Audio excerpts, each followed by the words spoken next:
लद्दाख में गलवान घाटी के भारतीय क्षेत्रों के पास वास्तविक नियंत्रण रेखा यानी एलएसी पर भारतीय सैनिकों पर चीनी सैनिकों द्वारा किए गए विश्वासघाती हमले की पोल खुलती जा रही है।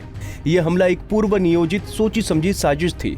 इसका अब एक और प्रमाण सामने आ चुका है, जिसने एक बार फिर साबित किया है कि बातचीत की आड़ में चीन भारत पर घातक हमले की तैयारी बहुत पहले से कर रहा था।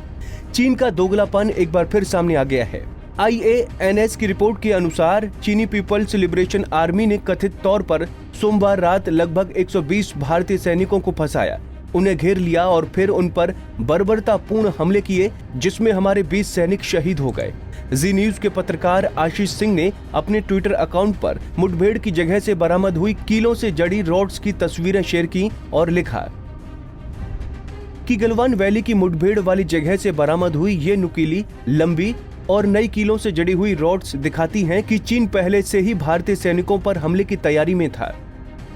सूत्रों के मुताबिक चीनी सैनिक भारतीय सैनिकों पर बंदूक भी ताने हुए थे और उन्हें शहीद होने तक बेरहमी से टॉर्चर किया, मगर भारतीय सैनिकों ने पेट्रोलिंग पॉइंट के लिए जारी सरकारी निर्देशों का सम्मान रखते हुए बंदूकों का इस्तेमाल नहीं किया और हाथापाई से जबरदस्त मुठभेड़ की और उन्हें करारा जवाब दिया, जबकि PLA ने भारतीय सैनिकों पर हर तरह का हथियार इस्तेमाल किया।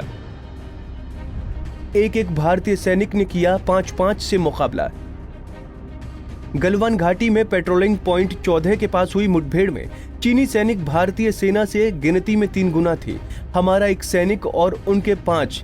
फिर भी भारतीय सैनिकों ने हार नहीं मानी और PLA के सैनिकों से खूब लड़े। सूत्रों के मुताबिक ये भी रिपोर्ट्स हैं कि चीन ने भारतीय सैनिकों की स्थिति समझने के लिए थर्मल इमेजिंग ड्रोन कैमरा का भी इस्तेमाल किया। एक आर्मी अफसर ने इस बारे में बात करते हुए बताया, ये चीनी सैन्य कर्मियों द्वारा भारतीय सेना के जवानों पर किया गया सबसे घातक हमला था और हम संख्या में कम थे।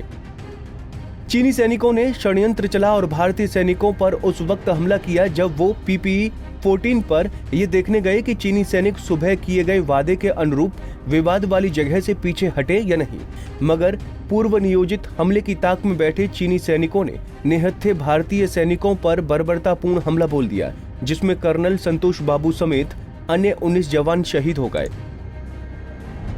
जनरल जू किलिंग है हमले का मास्टरमाइंड। चीन ने LAC पर दोनों देशों में तनाव के बीच 5 जून को किलिंग को पश्चिम थिएटर कमांड की थल सेना का प्रमुख बनाया था। बताया जा रहा है कि भारतीय सैनिकों पर धोखे से किए हमले के पीछे चीन के सैन्य अधिकारी लेफ्टिनेंट जनरल जू किलिंग ही मास्टरमाइंड है।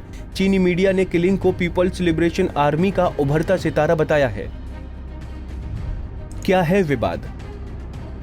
भारत चीन सीमा पर बहने वाली गलवान नदी की घाटी है गलवान घाटी। यहाँ पर ही भारत और चीन के बीच जंग हुई थी। गलवान घाटी लेह से नजदीक है, जो भारत के कब्जे में आती है। पिछले 1 महीने से गलवान घाटी में विवाद चल रहा है। ये विवाद भारत द्वारा बनाई जा रही एक सड़क को लेकर है। भारत गलवान घाटी के डुरबुक से लेकर दारुल बेग ओल्ड तक सड़क का निर्माण करा रहा है। चीन का कहना है कि यह क्षेत्र उसके हिस्से की है, जबकि दारुल बेग ओल्ड भारत के अक्साई चीन के इलाके से लगा है, जिसे चीन ने कब्जा लिया है। दरअसल चीनी सेना वहां निगरानी पोस्ट बनाकर LAC को बदलना चाहती थी, जिससे वो सेना की मूवमेंट को देख सकती थी और DBO रोड पर भारतीय सैनिकों की आवाजाही को मर्जी के मुताबिक बाधित करने की क्षमता हासिल कर लेती है। पंजाब केसरी टीवी के लिए शिवांगी परमार की रिपोर्ट। हमसे जुड़े रहने के लिए हमारे YouTube चैनल को सब्सक्राइब करें और नई वीडियो की नोटिफिकेशन के लिए बेल आइकॉन को दबाएं।